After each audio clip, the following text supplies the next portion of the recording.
பட்டியலின பிரிவுல இருக்கிறவங்களுக்குன்னு ஒரு புதிய சென்சஸ் எடுக்கணுங்கிற அவசியம் இல்ல. ஏற்கனவே எடுத்திருக்கு. ஆனா இது வரைக்கும் புள்ளி விவரங்கள் வெளியிடப்படலை. பட் அவங்களுக்கு வந்து ஃபிக்ஸ்டா ஒரு ஒதுக்கீடு இருக்கு, இருக்கு. அதை யாராலும் டிஸ்டர்பே பண்ண முடியாது. மத்தவங்க வந்து அதுல வந்து அவங்க வந்து அதுல இருக்கக்கூடிய பெனிஃபிட்ஸை ரீட் பண்ண முடியாது அப்படின்னு. ஆமா, இன்னும் பாத்தீங்கன்னா இந்தியா அளவுல 25 லட்சம் ஏக்கர் கணக்குல இதுக்குன்னு ஒதுக்கியிருக்காங்க. ஆனா இன்னைக்கு ஏன் இந்த கணக்கெடுப்பை வெளியில விட மறுக்கிறாங்கன்னா, அண்ணன் சொல்ற மாதிரி ஒரே காரணம்தான். நாங்கள் வந்து எப்படி எப்பேற்பட்ட சமூகம் தெரியுமா, நாங்கள் ஒரு ஆதிக்க சமூகம் தெரியுமான்னு சொல்கிற நிறைய சமூகத்தின் எண்ணிக்கை குறைவாக உள்ளது. அது வெளியில் தெரிஞ்சால் அவர்களை பகைக்க நேரிடும் என்று இவர்கள் தான் தேர்தல் ஆதாயத்தை பார்க்குறாங்க. வேற வழியில் அந்த நெருக்கடி இருக்கு. நான் என்ன நினைக்கிறேன், மாநில அரசும் எடுத்து வெளியிடலாம். ஆனா மடியில கனம் இருக்கு, வழியில பயம் இருக்க தானே செய்யும். ஆனா இன்னைக்கு பிற சமூகத்தினர் அதை வந்து ஆக்கிரமிச்சிருக்காங்க, வாங்கியிருக்காங்க. அப்படி வாங்கினா அரசு அதை வந்து பறிச்சு இழப்பீடு கூட கொடுக்காம பறிக்கலாம். ஆனா இன்னைக்கு அரசு அதை செய்யுதா? அரசே வாங்கி அரசே அப்படிதான். இப்போ நீங்க எல்லாரும் சொல்ற மாதிரி அரசே பஞ்சமி நிலங்கள்ல தான் அவ்வளவு கட்டிடங்களை கட்டி இருக்கு. ஏன் அறிவாலயம் முரசொலி கட்டிடமே அதுலதான் இருக்குங்கிற மாதிரி ஒரு பேச்சு வருது. இல்ல அது பேச்சா இல்ல அது உண்மையாதான் இருக்கும். அதனாலதான் அவங்களுக்கெல்லாம் இன்னைக்கு நடுங்கிறாங்க. நம்ம பொதுக்கூட்டம் வைக்கிறோம்னா அவங்களுக்கு வயிற்றுல புளிய கரைக்குதுன்னா அதுதான் காரணம்.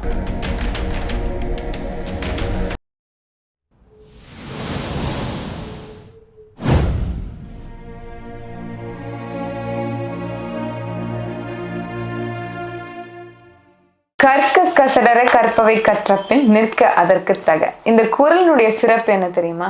இந்த குறள்ல துணைக்காலே இல்லை. ஆமாம், கசடர கற்றால் துணையே இல்லாமல் நாம் சிறப்பாக வாழலாம் என்பதுதான் இதுல இருந்து நம்ம உணர்ந்து கொள்ள வேண்டியதா இருக்குது. அரசியல் என்பது சாக்கடை அல்ல, அதை பூக்கடையாக மாற்றலாம். அப்படிங்கிறதுக்காக வாங்க பேசலாம். இது தமிழ் முழக்கம். மூச்சை இழக்கலாம், பேச்சை இழக்கலாமா? வணக்கம். வணக்கம்.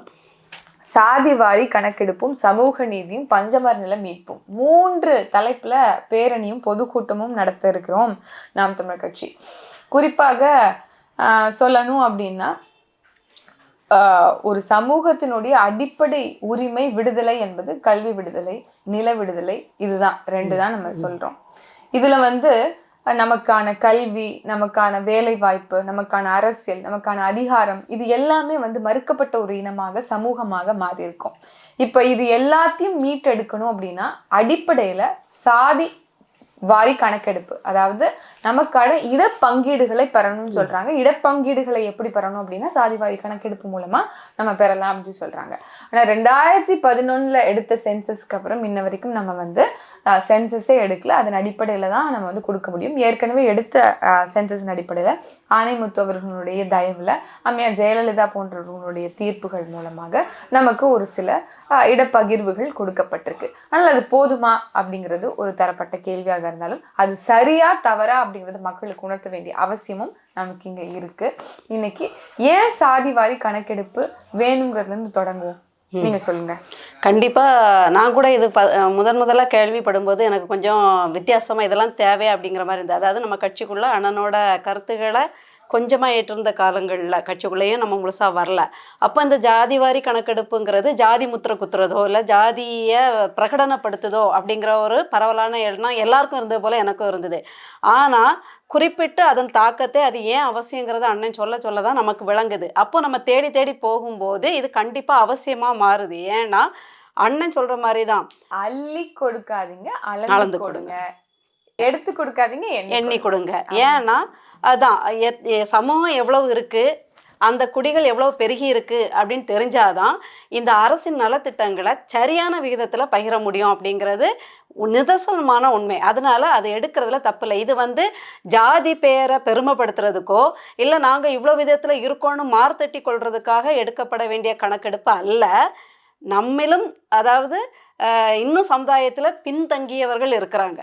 இன்னும் அவர்களுக்கு போய் சேர வேண்டிய பல உதவிகள் போய் சேரலை. அப்போ சேரணும்னா யார் யார் எவ்வளோன்னு தெரிஞ்சாதான் அந்த பங்கீடு சமமாக அமையுங்கிறதுனால கண்டிப்பாக எடுத்து தான் ஆகணும். இதில் எந்த மாற்று கருத்தும் இல்லை. இல்ல, மக்களுடைய வாக்கை பெறுவதற்காக தான் நாம் தமிழர் கட்சி இப்படியான ஒரு முழக்கத்தை முன்வைக்குது அப்படின்னு விமர்சனங்கள் அதிகமா வருது இல்ல?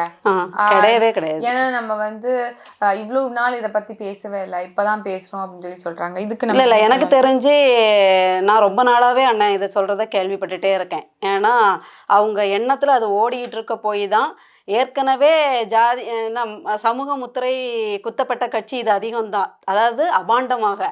அதனால வேணா அண்ணன் அதை தயங்கி கொஞ்சம் ஆற போட்டிருப்பாங்களே ஒழிய அவங்க வந்து மனசில் நீண்ட நாட்களாக இருந்த ஒரு வேதனை, ஒரு எண்ணங்கள் தான் அப்படிங்கிறது கண்டிப்பாக புரியுது. இது தேர்தலுக்கானது கிடையவே கிடையாது. சரி, அப்போ வந்து சமூக நீதி வந்து நிலைநாட்டணும் அப்படின்னா இந்த இடப்பங்கீடை நம்ம எல்லாருக்கும் கொடுக்கணும். கண்டிப்பா கொடுத்தாங்க. இப்போ இதற்கு வந்து நம்ம கிட்ட தான் சென்சஸ் இல்லையே. ஆமா, ஏன்னா 2011 எடுத்திருக்காங்க. அதுவும் பாத்தீங்கன்னா இதுல நல்லா கவனிக்கணும், ஆங்கிலேய ஆட்சியில ஆங்கிலேய மாவட்ட ஆட்சியர் அவர் தான் செங்கல்பட்டை பொறுப்பாட்சியராக இருந்த ஆங்கிலேயர் தான் நம்ம நிலத்தில் உள்ள அந்த குறிப்பிட்ட சமூகம், அந்த பிற்படுத்தப்பட்ட சமூகம் உயரணும்னா இவங்களுக்கு நிலங்கள் நம்ம ஒதுக்கப்பட்டால் அவங்க அதில் வேளாண் பண்ணிப்பாங்க, அவங்க அதில் ஒரு தனக்கான அடிப்படை பொருளாதாரத்தை ஈட்டிப்பாங்க. இப்படி தான் அவங்கள கை தூக்கி விட முடியும்னு அறிக்கை கொடுத்ததன் விளைவாக இந்த ஆரம்பித்தது தான் இந்த என்னது இவர்களுக்கு பட்டியலினத்தவருக்குன்ட்டு சில நிலங்கள் கொடுக்குறதோ இல்லை கல்வித்தொகை, உதவித்தொகை, பொருளாதார உதவித்தொகைன்ட்டு கொடுக்க ஆரம்பிச்சு. இதை யார் பேசியிருக்கான்னு பார்த்தீங்கன்னா, யார் நம்மளை அடிமைத்தனமாக ஆண்டார்கள் அப்படின்னு சொல்லப்படுறதோ அதே ஆங்கிலேய ஆட்சி காலத்தில் நம் சமூகத்துக்கு அவங்க செஞ்ச ஒரு பேர். அப்போ இதுலேருந்து எனக்கு என்ன புரியுது அப்படின்னா, இப்போ பட்டியலின பிரிவில் இருக்கிறவங்களுக்குன்னு ஒரு புதிய சென்சஸ் எடுக்கணுங்கிற அவசியம் இல்லை. ஏற்கனவே எடுத்திருக்கு, ஆனால் இது வரைக்கும் புள்ளி விவரங்கள் வெளியிடப்படலை. பட் அவங்களுக்கு வந்து ஃபிக்ஸ்டா ஒரு ஒதுக்கீடு இருக்கு, இருக்கு. அதை யாராலும் டிஸ்டர்பே பண்ண முடியாது. மத்தவங்க வந்து அதுல வந்து அவங்க வந்து அதுல இருக்கக்கூடிய பெனிஃபிட்ஸை ரீட் பண்ண முடியாது அப்படின்னு. ஆமா, இன்னும் பாத்தீங்கன்னா இந்தியா அளவுல 25 லட்சம் ஏக்கர் கணக்குல இதுக்குன்னு ஒதுக்கியிருக்காங்க. இதுல சென்னை மாகாணத்துக்கு மட்டும் 12 லட்சம் ஏக்கர் ஒதுக்கியிருக்காங்க கொடுக்கறதுக்கு. தனிப்பட்ட ஆசிரிய வினோபாவாங்கிறவர் தன்னோட நிலத்தை அரசுகிட்ட கொடுத்து அவரும் இதை வந்து இந்த சட்டத்தின் மூலமாக பட்டியலினத்துக்குன்னு ஒதுக்கியிருக்காரு. இந்த மாதிரி கூட்டுறவு முறையில் நிறைய பணக்காரர்கள் இணைந்து இதை நாங்கள் பட்டியலின மக்களுக்கு இந்த சட்டத்தின் அடிப்படையில் கொடுக்குறோம்லாம் கொடுத்துருக்காங்க. அந்த அளவுக்கு பட்டியலின மக்களுக்குன்ட்டு ஒரு நல்ல ஒரு தொலைநோக்கு பார்வையோட நல்ல ஒரு நல்லெண்ணத்தோட செய்யப்பட்ட ஒரு விஷயம். ஆனால் இன்னைக்கு ஏன் இந்த கணக்கெடுப்பை வெளியில் விட மறுக்கிறாங்கன்னா, அண்ணன் சொல்கிற மாதிரி ஒரே காரணம்தான். நாங்கள் வந்து எப்படி எப்பேற்பட்ட சமூகம் தெரியுமா, நாங்கள் ஒரு ஆதிக்க சமூகம் தெரியுமான்னு சொல்கிற நிறைய சமூகத்தின் எண்ணிக்கை குறைவாக உள்ளது. அது வெளியில தெரிஞ்சா அவர்களை பகைக்க நேரிடும் என்று இவர்கள் தான் தேர்தல் ஆதாயத்தை பார்க்குறாங்க. ஏன் அப்படின்னா, ராஜஸ்தான்ல இன்னும் ஒரு சில மாநிலங்கள்ல, பீகார்ல நினைக்கிறேன் இவர் எடுத்திருக்க நிதிஷ்குமார் எடுத்தது நினைக்கிறேன். இவங்க எல்லாருமே கர்நாடகாவும் கர்நாடகாவும் எடுத்திருக்காங்க. உள்ள அவங்க எடுத்து அவங்க வந்து அதை வந்து மாநிலத்துக்கு அவங்களோட மாநிலத்துக்கு எடுக்க முடிஞ்சது. அப்படின்னா மாநிலத்துக்கு அந்த அதிகாரம் இருக்கு அப்படின்னா இங்க இருக்கிறவங்களும் எடுக்கலாம். ஆனா எடுக்கப்பட்டிருக்க புள்ளி விவரங்கள் அதிகாரப்பூர்வமா வெளியிடல. அவங்களுமே அதுல வந்து மறைக்கதான் செய்யறாங்க. என்னன்னா தேர்தல் வியூகம் தான், தேர்தல் அதாவது அந்த மாநிலத்திலயுமே புள்ளி விவரங்கள் அதிகாரப்பூர்வமா அறிவிக்கல. ஓகே, அப்போ அப்படின்னா நம்ம ஒரே ஆப்பர்ச்சுனிட்டி வந்து அப்போ ஒன்றிய அரசு ரிலை பண்ணி இருக்கிறது தான் நீங்க சொல்றீங்களா? வேற வழியில் அந்த நெருக்கடி இருக்கு. நான் என்ன நினைக்கிறேன், மாநில அரசும் எடுக்கலாம், எடுத்து வெளியிடலாம். ஆனா மடியில கனம் இருக்கு, வழியில பயம் இருக்க தானே செய்யும். ஓகே, ஸோ அதனால அப்படியே பஞ்சமர் நிலத்தை பத்தி பேசுனீங்க. ஏற்கனவே நம்ம சொன்னது போல சீமன் அவர்கள் தான் எப்போதும் சொல்லுவாங்க, 50 பேர் உணவு 5 பேருக்கு கொடுக்கறதும் 5 பேர் உணவு 50 பேருக்கு கொடுக்கறதும் வந்து எப்படி வந்து ஒரு சமூக சமநிலைமை அற்ற ஒரு போக்கோ, அது எப்படி ஒரு இம்பேலன்ஸோ, சமநிலை இல்லாத ஒரு போக்கு தானே அது. ஒரு பேலன்ஸை உருவாக்கணும் அப்படின்னா, சமூக நீதியை பேணணும் அப்படின்னா அவங்களுக்கு என்ன அப்படிங்கிறத முதல்ல எண்ணுங்க. எத்தனை பேர் இருக்காங்கன்னு எண்ணுங்க. அதுக்கப்புறம் அவங்களுக்கு தேவையானதை எடுத்து கொடுங்க அப்படின்னு சொல்லி சொல்றாங்க. இதுல நிறைய விஷயங்கள் இருக்கு. இந்த 18 விழுக்காடுகள் வந்து பட்டியலினத்துல இருக்காங்க அப்படின்னா அதுல இருந்து உள்ஒதுக்கீடா 3 விழுக்காடு வந்து அருந்ததியர்களுக்கு கொடுத்திருக்கிறாங்க. அதெல்லாம் வந்து இப்ப வந்து பேசப்பட்ட பொருளாக இருக்கு. ஆனா அதையும் தாண்டி இருப்பாங்க ஆதித்தமிழர்கள் அப்படிங்கிறது தான் இன்னைக்கு வந்து பேசக்கூடிய பொருளா இருக்கு. நானே கஷ்டப்பட்டு எனக்கு இருக்கக்கூடிய இடஒதுக்கீட்டுல வாழ்றேன், அதுல இருந்து புடுங்கி இன்னொருத்தவங்களுக்கு கொடுக்குறீங்களே அப்படிங்கிற மாதிரி இருக்கு. அப்ப பொதுவுல இருந்து பொதுவா ஒரு விழுக்காட்டு மக்களுக்கு இருக்கக்கூடிய இடப்பகிர்வுல இருந்து எடுத்து அவங்களுக்கு கொடுங்க அப்படின்னு சொல்லி சொல்றாங்க. ஸோ இப்படி பல இடங்கள்ல வந்து நீங்க சொன்ன மாதிரி பல மேடைகள்ல வந்து நம்ம பேசிட்டு தான் இருக்கோம். இதற்குன்னு ஒரு பிரத்யேகமான ஒரு பேரணியும் பொதுக்கூட்டமும் இப்ப நம்ம எடுக்கிறோம் அப்படிங்கிறது ஒரு சரியான பதிலா இருக்கும். பஞ்சமர் நிலத்தை பத்தி வேற ஏதாவது அரிய தகவல்கள்? கண்டிப்பா இருக்கு. பஞ்சமர் நிலம் எந்த நல்ல நோக்கத்தோட ஆரம்பிக்கப்பட்டதோ, ஆனா இன்னைக்கு வந்து அது அந்த பட்டியலின மக்களுக்கு போய் சேர்ந்ததா அப்படின்னா அது இல்லை. அதாவது அதோட நோக்கம் அந்த சட்டத்திலே என்ன சொல்லியிருக்குன்னா, இவங்களே நினைச்சா கூட அதை விற்க முடியாது. 10 ஆண்டுகளுக்கு யாருக்குமே விற்கக்கூடாது, குத்தகை கூட விடக்கூடாது. அப்படியே 10 ஆண்டுகளுக்கு பிறகு நாங்க இடம்பெயர்றோம், விற்கிறோம் ஒரு சூழ்நிலை வருதுன்னா அவங்க இனத்துக்கு தான் கொடுக்கணும். ஆனா இன்னைக்கு பிற சமூகத்தினர் அதை வந்து ஆக்கிரமிச்சிருக்காங்க, வாங்கியிருக்காங்க. அப்படி வாங்கினா அரசு அதை வந்து பறிச்சு இழப்பீடு கூட கொடுக்காம பறிக்கலாம். ஆனா இன்னைக்கு அரசு அதை செய்யுதா?